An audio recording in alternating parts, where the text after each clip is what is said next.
Bapak Ibu, sesungguhnya yang punya kehendak memakrifatkan jenengan pada Allah itu Allah, bukan kita. Itu secara hakikatnya, aslinya. Cuman sebelum sampai di situ kita kan punya pandangan syariat. Manusia harus berupaya, harus dia itu berusaha untuk menerima, bisa menerima dinu tauhid, kemudian mengamalkan. Lah ini seakan-akan kita itu terlibat. Lah gitu nggih? Lewat jenengan ngaji setiap bulan gini, terus melakukan zikir, seakan-akan kita. Tapi kalau sudah jedok di makrifat, kitanya kemana Pak? Nggak ada dah. Berarti yang membuat semua hal itu mulai proses hanyalah Allah. Fa innahu ma fatahaha laka illa wa huwa yuridu ayyata arrofa ilaika. Sing memakrifatkan jenengan itu adalah Allah. Bukan karena kita tekun melakukan zikir sirul asrar. Itu kalau sudah jedok di makrifat itu di situ Pak. Kitanya sudah hilang. Semuanya apapun selain daripada Allah ini sudah fana. Itu toh maksudnya, nafikanlah la ilaha di dalam hatimu, bersihkan selain Allah dalam hatimu, lalu isbatkanlah illallah, Allahnya di dalam hatimu. Itu maksudnya zikir nafi isbat. Alam ta'lam anna ta'arrufa huwa muriduhu alaika. Ono to orang ngerti siro sak temene yang mempunyai kehendak memakrifatkan dirimu adalah Allah. Kalau kita masih di posisi merasa aku, belum Pak. Alam ta'lam, belum mengerti. Karena kita masih merasa keakuanku yang berzikir, keakuanku yang nafi isbat. Lah gitu toh? Oke, ini memang proses Pak. Proses pembentukan pembangunan ruhaniyah jenengan di mata Allah dalam rangka makrifat Allah. Makanya saya katakan terkesan seakan-akan makhluknya ini daya upaya mempunyai, seakan-akan. Makanya sering saya ingatkan tentang hadis la haula wala quwata illa billah. Masalah Quran innahu bikulli syai'in muhit. Itu dalam arti supaya jenengan lekas meniadakan keakuan diri Anda. Makanya tanya, biar saya lekas makrifat itu bagaimana? Ketika Anda zikir, lepaskan keakuanmu yang berzikir. Lewat sirul asr itulah tegakkan hanifan, condongkan hatimu, hanya Allah yang berperan di situ, bukan Anda. Itu caranya. Alam ta'lam ono to orang ngerti siro anata arufa sak temene kemakrifatan panjenengan huwa utawi Allah iku muriduhu alaika. Ngerti ya bahwasanya, apakah kau tidak mengerti bahwasanya kemakrifatan itu atas dasar kehendak Allah. Makanya lekas sampai lepas kehendak, keinginan Anda untuk bermakrifat itu sampai lepas. Artinya jangan diakui keinginan kehendak itu kehendak kita. Ini loh nanti akan mudah sampai niku ngerti perkara sebelum terjadi dalam mukasyafah. Innallaha ya'lamu ma fis sudur. Tapi bukan itu tujuan kita. Kita lihat di dalam sifat wajibnya Allah, di dalam sifat ma'ani. Salah satunya diantaranya adalah irodah, kehendak, keinginan. Itu kan sifat wajibnya Allah, Pak. Berarti kalau irodah, sifat wajibnya Allah, makhluk tidak ada hak satupun yang mempunyai sifat kehendak. Tapi nyatanya dalam hati jenengan ada kehendak. Lah berhubung kita merasa ada, merasa keakuan ini makhluk yang masih muncul, maka otomatis kita merasa punya kehendak. Walaupun jenengan berzikir saumur, Pak, tanpa jeda.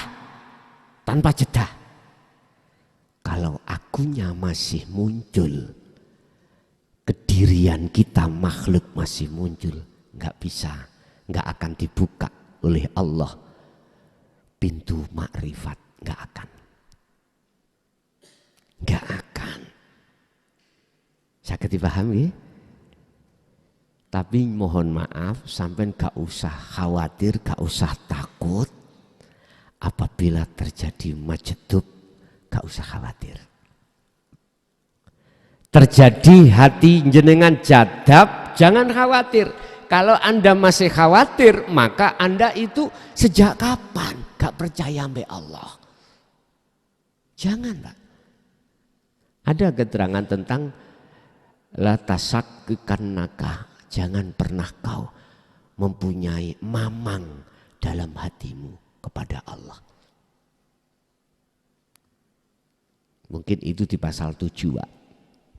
Makalah ke-7, Syekh Ibnu Athaillah mewanti-wanti kita untuk tidak punya sifat ragu atau mamang kepada Allah. Kan sebab kadang-kadang kita itu dapat opini, dapat masukan dari tetangga atau teman, hei kamu jangan lakukan itu, gendeng nanti lagi itu, tapi biasa mana. Kalau tetangga saya gak kuat, gendeng. Memang, Pak, jadab itu gendeng. Tapi ruhaniyah yang gendeng pada Allah. Artinya ini panjenengan diletakkan diletakkan makom khos mesti seperti ini. Baik hati maupun akal dicabut Allah terkait hubungan terhadap selain Allah pun dikat Allah, diputus. Tapi kalau Allah meletakkan panjenengan di makom khawasul khawas, boten sing gendeng itu, yang gila itu cuman hati. Akal tetap bisa bersosialisasi dengan sesama manusia. Oleh karena sistem kita memakai sistem wasilun, maka ujungnya di makom jam'i, jenengan ini gede besar kemungkinan diletakkan di khawasul khawas. Tapi bisa jadi prosesnya itu jenengan diletakkan khos dulu tapi tidak lama-lama. Mungkin pada waktu sholat subuh menjadi 20 rakaat. Bisa jadi. Walaupun 2 rakaat, rukuknya itu sampai setengah jam. Enggak terasa Anda. Ya gak ngerti, enggak bisa diceritakan. Digambarkan dengan apapun enggak bisa. Kadang sujudnya, kadang berdirinya. Makanya saya sarankan jangan jadi imam. Jok ngimami subuh-subuh. Nanti aja kalau sudah tanda-tanda khawasul khawas enggak apa-apa. Enggak apa-apa. Bapak Ibu, kemarin kita belum mengerti kalau kita berzikir itu yang menzikirkan Allah. Entah kemarin-kemarin kapan.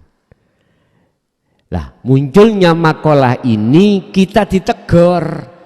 Apakah kau tidak mengerti bahwasannya olehnya kau bisa makrifat itu atas dasar kehendak Allah, bukan kehendakmu yang ingin bisa makrifat. Berarti lepaskanlah kehendak di dalam dirimu yang tadinya itu masih muncul untuk bermakrifat pada Allah. Caranya bagaimana? Kembali lagi kepada sistem su'aul basirah ke ainul basirah. Mengimani hanya Allah yang berperan. Terus Simbah Yai Ubed, nek wis tumiba sing, lah sing, nah, ngerti sing? Sing itu bukan sing, yang subjeknya, isim fa'ilnya. Yusyahiduna annal fa'ila huwallahu ta'ala. Nek sing apapun ini ya udah, gak usah ngenteni suwi-suwi sak kedepe meripat, udah Allah buka memfutuh seret. Tapi ya iku gendeng namanya, lalai pada selain Allah. Memang Allah memutus hubungan rohaniyahmu terhadap selain Allah, memang diputus oleh Allah. Diputus. Sekalipun jasad tidak diputus, rohaniyah ini pasti diputus Allah. Berarti gimana Pak? Secara manusiawiyah kita ikuti petunjuk dari Allah. Yang Allah mengizinkan terhadap Rasulullah lewat ajaran ini disampaikan pada kita untuk melakukan zikir sirul asrar. Udah. Sambil gitu lepas keakuan diri yang melakukan. Udah. Wal a'malu anta muhdiha ilaihi. Amal yang terjadi pada dirimu yang tadi disebut sedikit, koyok-koyok iku hadiah terhadap Allah. Tapi wa aina ma tuhdihi ilaihi mimma huwa muriduhu alaika, apakah imbang amaliyah apapun yang kau lakukan, yang merasa kau lakukan, apakah imbang dengan adanya Allah memfutuh kemakrifatanmu? Mboten imbang. Berarti amaliyah yang sumbernya dari Mingkol bin Zahidin itu manfaatnya kembalinya pada diri sendiri, tidak pada Allah. Wong Allah gak butuh apa-apa. Disembah lho gak butuh. Walaupun ayatnya illa liya'budun, tetapi itu manfaatnya kembalinya pada diri sendiri, bukan pada Allah. Kita melakukan amaliyah apapun didasari dengan Mingkol bin Zahidin, itu manfaatnya, barokahnya, misalnya gampangannya cara syariat, itu kembali pada diri kita sendiri. Kalau amaliyah itu jenengan katakan sebagai hadiah terhadap Allah, sebab dengan begitu Allah memfutuh, membuka pintu kemakrifatan jenengan, boten imbang Pak. Boten imbang. Apa yang diberikan Allah terhadap kita berbentuk makrifat anugerah ini, boten imbang. Anugerah ada dua. Man arodat dunya fa'alaihi bi ilmin. Apa? Terkait kesuksesan duniawiyah, anugerah itu, tapi bersifatkan duniawiyah, jasmani jenengan secara syariat masih dikatakan bisa meninggalkan larangan, menjalankan perintah, itu anugerah secara jasmani, secara duniawiyah. Tetapi anugerah yang paling mulia di mata Allah adalah Allah membuka pintu makrifat jenengan. Itu hubungannya dengan rohani, bukan jasmani.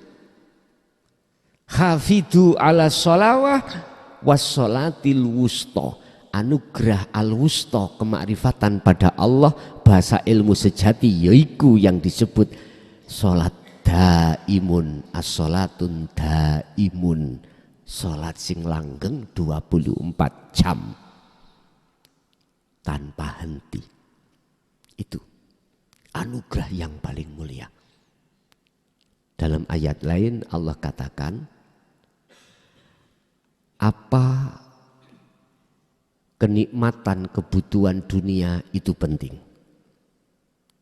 tetapi ada yang lebih penting, yaitu wal akhiratu khairu wa abqa. Ini anugerah ukhrawiyah, anugerah ruhaniyah jenengan, kemakrifatan pada Allah. Inilah yang Allah tuangkan dalam satu ayat, inna akramakum indallahi atqakum. Derajat yang paling luhur, paling tinggi di sisi Allah adalah takwa. Takwa melibatkan 3 hal: ilmu, amal, istiqomah. Ilmu ajaran dinut tauhid, amal adalah mingkol bin zahidin, istiqomah terus menerus. Bapak Ibu, memang kayaknya Gusti Allah membuka, memfutuh kemakrifatan kita koyo ilak karena zikir yang kita laku. Koyoknya ya, kayaknya seperti itu memang. Gak apa-apa karena kita prosesnya ada di situ. Tapi kalau sudah jeduk makrifat, bukan. Oh ternyata kehendak makrifat itu kehendaknya Allah, bukan kehendak kita. Akhirnya di situ nanti.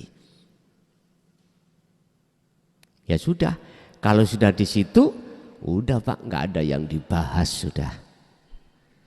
Lah sudah jedok ya, tahu jedok nggih? Sudah jedok, ya udah.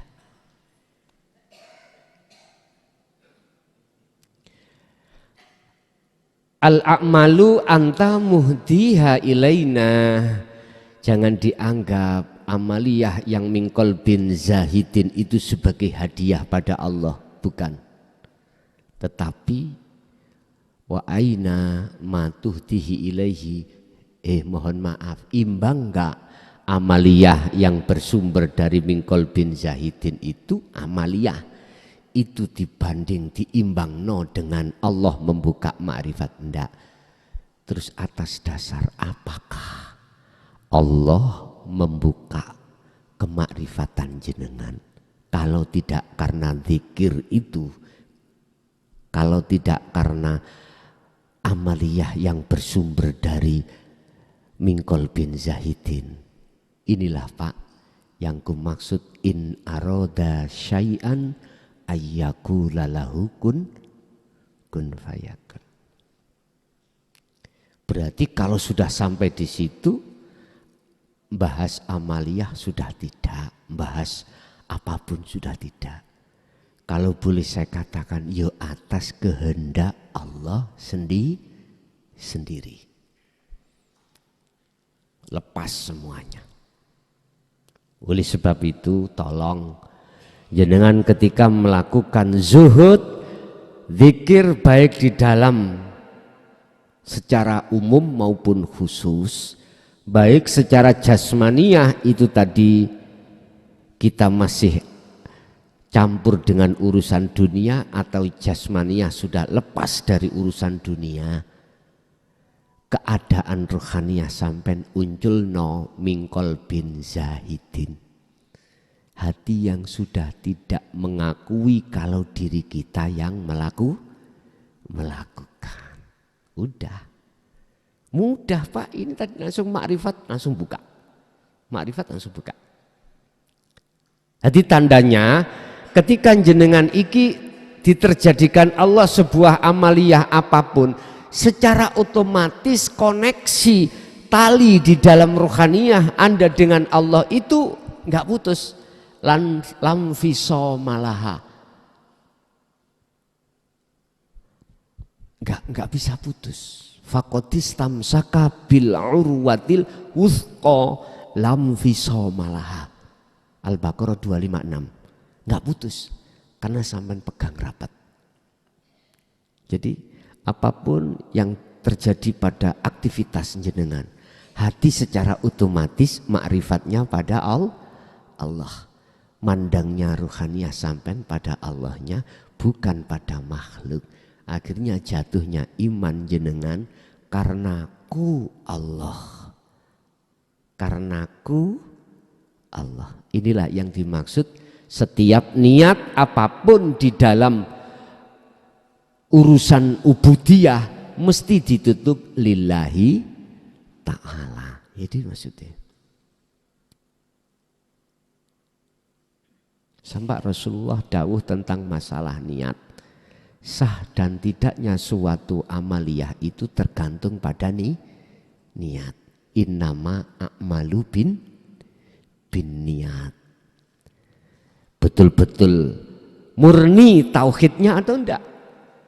Kalau betul-betul murni, maka itulah yang di mata Allah sebagai amalan makbulan, ya di situ.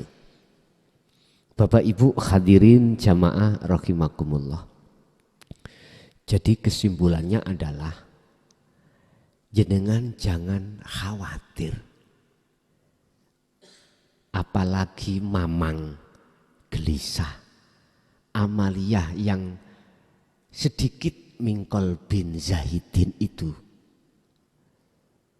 terus tidak membuka pintu makrifat sampean, jangan. Sampean lepas. Artinya empun diakui, jangan diakui walaupun terjadi pada diri kita banyak atau sedikit amaliyah yang bersumber dari keadaan hati yang condong pada Allah, jangan muncul aku hamba. Gitu loh Pak, maksud saya. Sebab dengan begitu itulah tanda kalau Allah membuka pintu makrifat jenengan kali kula. Tapi resiko nih Pak nyuwun sewu. Anda pasti hati Anda diputus oleh Allah dengan hubungan urusan selain Allah secara rohaniah. Diputus. Artinya hati jenengan sudah dilalaikan Allah, ditiadakan Allah terkait makhluk. Nah, detik-detik itulah tatmainul qulub. Hati jenengan ikut dalam keadaan damai, dalam keadaan ayem, enak dan lain sebagainya, nggak bisa digambarkan. Bahagianya nggak bisa bisa jenengan gambarna dengan apapun, nggak bisa. Iya, kalau diputus Allah secara rohaniah saja, kadang-kadang Pak, diputus juga secara jasmaniah. Jasmaniah kita yang tadinya kaya dilibas Allah. Yang tadinya kita di mata manusia punya kehormatan dilibas Allah. Yang tadi kaya jadi miskin. Yang tadinya mulia menjadi terhina. Bisa jadi. Allah memutus tidak hanya secara ruhaniyah, tetapi juga secara zahiriyah, jasmaniyah. Masih takut jenengan? Nek takut mundur. Nanti ada keterangan gini Pak. Hei hambaku yang soleh, ketahuilah bahwasanya saya memutus dohir batin, itu sebenarnya kasih sayangku menyelamatkan dirimu, hatimu supaya tidak terpengaruh dengan gebiarin dunya. Biar kau tidak mudah ngaku-ngaku kau kaya, merasa kaya, karena memang sebab musababnya Kita kerja tekun dari keringat kita, usaha kita. Gusti Allah menyelamatkan dari pengakuan-pengakuan itu. Yang tadinya kita di mata manusia lain tergolong kita orang yang mulia. Entah mulianya sebab dermawan, mulianya sebab nyuwun sewu. Karena ilmunya ya. Iki lho Pak, diringkes Allah seret. Supaya kita tidak gampang tersilaukan dengan hayatat dunia tadi. Kebiarin tuh dunia. Makanya jangan heran jenengan, oh sudah banyak Pak yang WA aku loh. Gus, iki saya semakin ke dalam, saya ngaji tauhid, ngamalke kok yo ekonomiku tambah. Yang tadinya teman-teman itu kumpul sekarang menjauh padaku. Nah, kulo jarno asik cek bingung disik.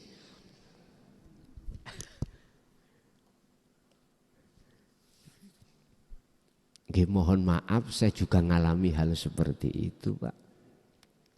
Bahkan seluruh masyarakat khususnya di kampung saya mukhlason majnun. Lah wis nemen to Pak ya. Pun saya alami itu bertahun-tahun Pak. Kalau enggak salah saya habis haji 2005, habis haji 40 hari langsung dijatuhkan Allah. Akhirnya opini muncul, persepsi. Mungkin mukhlason ini dulu uang yang buat haji uang togel. Loh ada sama seperti itu.